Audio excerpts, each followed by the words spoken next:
kenapa disebut sebagai Theravada ya?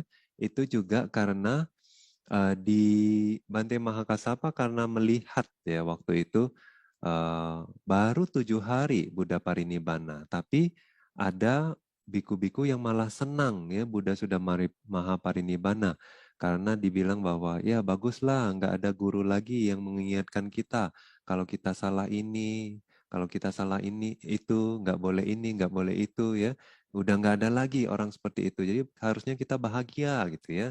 Nah, Bhante Mahakasapa ngelihat fenomena ini, oh ini bahaya ya. Baru aja guru kita 7 hari parinibbana, muridnya udah seperti ini. Ya.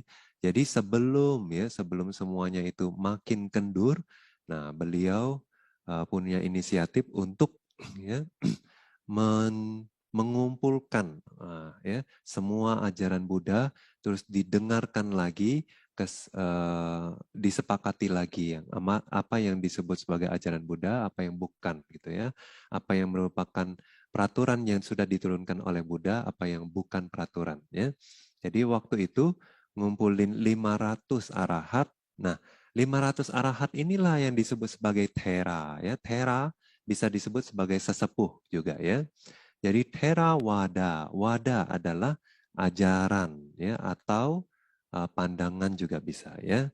Jadi Theravada di sini adalah memang karena kita sudah mensepakati mengikuti tradisi dari apa yang sudah disepakati oleh 500 arahat tersebut ya. Makanya kita disebut apa? Theravada. Nah, kesepakatannya apa? Semua yang sudah diturunkan Buddha kita akan jalankan. Tapi kita tidak akan membuat hal yang baru. Ya. Nah, jadi itu adalah prinsip yang paling penting dalam Theravada. Jadi makanya sering dibilang sebagai ortodoks karena apa? Enggak mau berubah, ya, enggak menyesuaikan. Tapi sebetulnya bukannya tidak mau mengikuti zaman, tidak menyesuaikan juga ya. Tapi batasannya adalah hal-hal yang sudah diturunkan oleh Sang Buddha. Jadi Buddha juga bilang misalnya ya, sesuatu itu saya tidak bilang boleh, tapi juga saya tidak bilang, belum bilang tidak boleh. Nah tapi kalau dia lebih dekat ke syarat-syarat yang boleh, ya maka dia boleh, gitu ya. Nah jadi dengan demikian Buddha memberikan 4 peraturan besar namanya ya, Mahapadesa.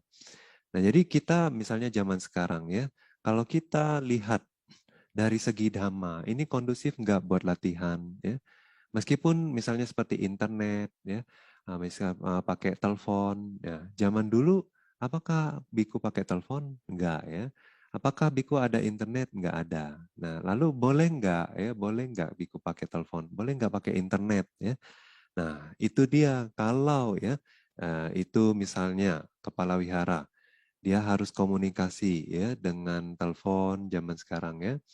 Nah, itu atau dengan telepon itu bisa ada aplikasi-aplikasi yang dia bisa baca Tipitaka. Nah, ini jadinya kondusif untuk sasana, ya, internal sasana dan eksternal sasana. Nah, kalau begitu ya berarti boleh. Nah, tapi kalau dipakai buat main-main, main game ya, nonton yang bukan-bukan ya, itu nggak dhamma ya. Jadi itu nggak boleh jadinya ya. Nah, jadi boleh atau nggak boleh sebetulnya di Theravada pun harus memiliki batasan. Nah, batasannya itu apa? Nah, udah yang sudah ditetapkan aja ya.